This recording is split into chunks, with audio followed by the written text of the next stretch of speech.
À nouveau bonjour, chers amis. Merci d'être ici avec moi, aujourd'hui. Je suis Marie Soiroux. Le Soleil est de loin, l'étoile la plus influente pour la Terre, et le reste de tout le système stellaire. Influent dans toutes les façons possibles. Énergétiquement parlant, le Soleil impose sa fréquence sur le reste des objets du système solaire, en particulier sur ses planètes, en raison du principe de fréquence dominante. Le principe de fréquence dominante dicte que le plus fort imposera ses harmoniques de vibration de fréquence, et sur tous les moindres, les faisant devenir toujours plus de la même chose, même sous fréquence dominante, s'il y a suffisamment de force spécifique, ou une autre source qui alimente constamment l'objet, ou la personne.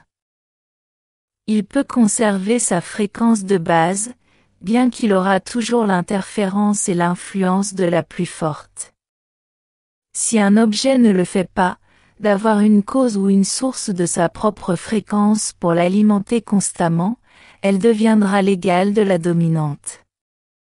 Donc, ce que je dis, c'est que chaque fois que le Soleil transmet une fréquence d'onde, cela affectera la Terre et tous ses habitants. Le Soleil n'est pas une étoile jaune, il est blanc. Et vous ne le percevez jaune, qu'à cause de l'effet de filtrage de l'atmosphère terrestre. Depuis l'espace, le Soleil est perçu comme émettant de la lumière blanche. Le Soleil n'est pas une boule de feu thermonucléaire, comme le dictent les sciences de la Terre.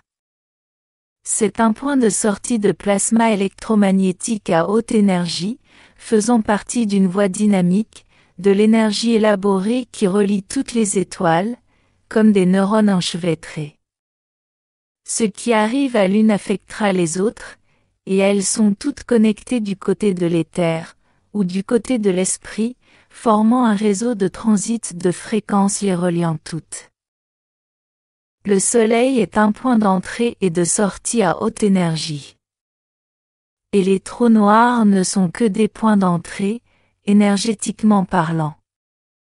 Outre le plasma électromagnétique à haute énergie, à très haute fréquence, le composant principal de tout cela est bien sûr, la gravité, en tant que flux de la conscience. De sorte que le Soleil est un point de conscience hautement concentré. Et un point de conscience hautement concentré est un être, je veux dire un être sensible. Car le Soleil est connecté par le côté éthérique, avec tous les autres soleils, ceci affectant son humeur, comme d'autres personnes affectent la nôtre. Parce que nous sommes également connectés énergétiquement avec tout le monde, à travers le côté éthérique. Il y a une conscience de groupe, où tous les êtres sensibles sont interconnectés, et partagent l'empreinte, ou le moule de base d'où les variations du même thème naissent. Et ce sont les traits et caractéristiques individuelles qui définissent chacun de nous, en tant qu'individu. Et nous sommes tous connectés plus à certains qu'à d'autres, en fonction de notre fréquence de pensée, et de la fréquence énergétique de l'âme. De sorte que certaines personnes seront plus proches de nous que d'autres. Il en est de même pour les étoiles et les soleils. Lorsque le modèle énergétique général des étoiles influence le Soleil, il change tout, comme son humeur. Donc, en tant qu'être sensible, il est toujours différent, et tissera toujours des schémas énergétiques légèrement différents au fil du temps. Les variations d'humeur les plus notables sont les éruptions solaires et les taches solaires. Une éruption solaire est un point d'énergie hautement concentré, à haute fréquence. Les taches solaires, et les trous coronaux, sont des points de faible fréquence et de faible activité.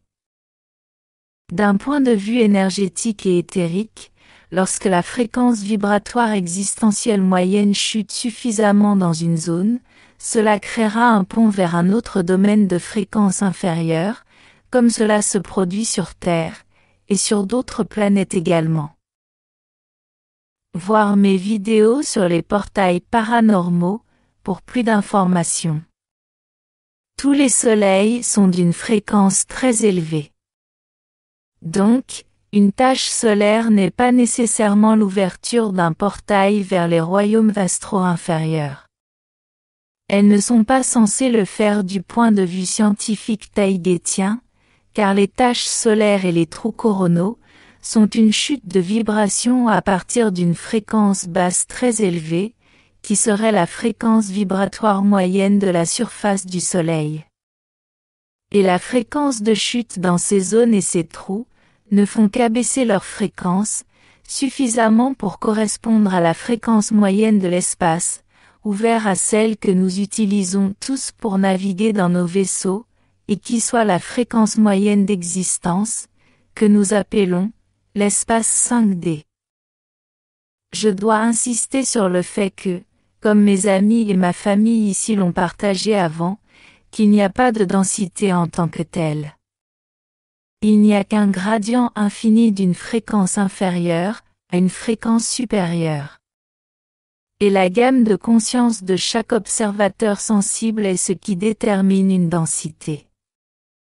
Ce qui signifie qu'il y a autant de densités existentielles que d'êtres sensibles, car chacun détient sa propre gamme de perception dans cette échelle infinie. Et un domaine partagé, ou une densité d'existence partagée avec de nombreux êtres sensibles, ne peut exister que lorsqu'il existe des accords de perception mutuelle entre tous ces êtres sensibles. Les accords sont ce qui définit une densité dans sa gamme de fréquences. Ce qui nous amène à une autre phrase basique. Vous ne vivez pas dans une densité, vous êtes une densité. Une densité plus élevée, ou une densité plus faible, sont définies comme la fréquence moyenne des pensées de l'être, ou des êtres qui la créent, et plus la fréquence est élevée, plus les données sont traitées en raison d'une conscience plus élevée.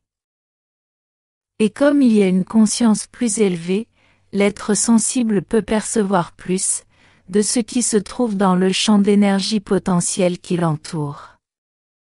Donc, il aura plus en commun, avec d'autres êtres sensibles qui sont plus dans sa fréquence, qu'avec ceux avec une conscience inférieure et moindre.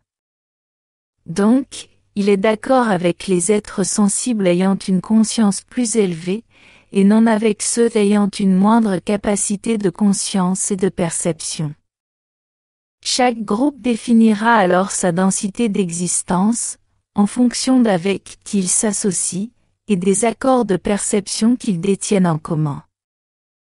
Une perception plus élevée d'un domaine d'existence, ou d'une densité d'existence, signifiera que l'être sensible peut percevoir plus de détails sur tout ce qui se trouve dans ce domaine. Et cela amène l'être à être capable de comprendre, et donc de percevoir des dimensions plus complexes, ou plus compliquées. Il y a donc une relation directe entre les densités et les dimensions, ceci n'étant pas la même chose. La dimension dépend directement de la densité. Mais revenons au Soleil. Chaque point solaire, dans chaque trou coronal, sont alors des portails. Et ils peuvent être cartographiés et utilisés par les vaisseaux spatiaux, créant avec eux un système de transit de trous de verre, entrant et sortant des étoiles, que d'innombrables civilisations stellaires utilisent depuis des temps immémoriaux. Les étoiles peuvent être utilisées à la fois comme point de sortie, et comme point d'entrée. Et les trous noirs ne peuvent être utilisés que comme point d'entrée. Mais ils sont toujours dangereux, donc, ils ne sont pas vraiment utilisés. Les pressions dynamiques et les contraintes sur un vaisseau sont tout simplement trop élevées, et elles sont imprévisibles. En se souvenant que tous les changements et fluctuations de fréquence du Soleil affectent la Terre, nous arrivons au point le plus important de la vidéo d'aujourd'hui, et la raison pour laquelle j'ai pensé que ce sujet était important. Lorsqu'il y a un événement à basse fréquence dans le Soleil, il abaisse également la fréquence moyenne de base de toutes les planètes, y compris la Terre. L'activité de cette basse fréquence dans le Soleil est presque toujours corrélée en grande quantité, à des taches solaires et à des trous coronaux, inhabituellement grands.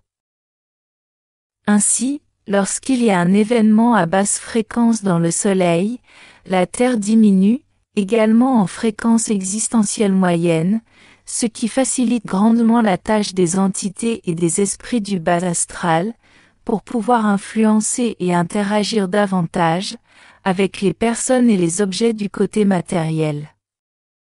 Cela signifie qu'ils ont plus d'influence sur le monde des personnes vivantes, au courant sur Terre, y compris la Kabbale, qui utilise cette connaissance pour faire leur hide rituel, pour amener leurs entités sombres dans le monde matériel. Il existe une corrélation claire entre l'activité des taches solaires et les rituels de la Kabbale qui contrôlent la Terre, ainsi que les sacrifices de sang et toutes les activités paranormales. Le Soleil va généralement pendant des cycles de 11 ans. Et quand il y a un soi-disant maximum solaire, la quantité de taches solaires augmente considérablement, ce qui abaisse ironiquement la fréquence de la planète. Le maximum solaire signifie une sortie de fréquence inférieure, et non une fréquence plus élevée, comme on pourrait s'y attendre. Bien que certaines plages de fréquences mesurables puissent également monter en flèche, il existe une corrélation claire entre le maximum solaire et l'activité des taches solaires. Un événement historique important, qui a changé ou altéré la civilisation humaine à un degré ou à un autre. Ces maximums solaires ne se produisent pas seulement pendant le cycle de 11 ans. Ils se produisent sporadiquement, à tout moment. Mais ils ne sont pas toujours facilement détectables, ou signalés au grand public. Je crois qu'au moins certains de ces événements historiques ont été causés par la fréquence et l'interaction énergétique entre l'astral et le physique, et ont été causés par le fait que des entités astrales inférieures ont pu accéder au monde des vivants pendant ces maximums solaires. Et ces entités ont été aidés par des rituels et des sacrifices hideux, accomplis par des membres de la Kabbale, qui les offrent à ces entités astrales inférieures, en échange de faveurs et de pouvoir. Je suis également convaincu que le simple changement de fréquence d'énergie est suffisant pour provoquer des événements, altérant à la fois pour le bien et pour le mal. Des exemples d'événements historiques se produisant sur, ou près des maximums solaires, sont par exemple la Révolution américaine de 1776 à 1787. Maximum solaire de l'année 1778. Ou, la Grande Révolution d'octobre en Russie. Maximum solaire en 1917. Les deux tours du 11 septembre. Maximum solaire en 2001. Ce ne sont que 3 exemples, d'une très longue liste d'événements qui peuvent être liés au maximum solaire, et à l'activité des taches solaires. Recherchez ceci en ligne, et vous verrez la connexion claire des taches solaires ou des portails. Aussi simple que cela. Et il provoque ou facilite également l'ouverture d'autres portails, lorsqu'ils se trouvent dans leur plage d'influence. Car tout est connecté, en particulier les portails. Et le Soleil entre, maintenant, dans un autre maximum solaire. En ce moment, en 2023. Alors soyez vigilants, et faites attention pour d'éventuels faux drapeaux. Merci d'être ici avec moi, aujourd'hui. Avec beaucoup d'amour. Marie Soiroux.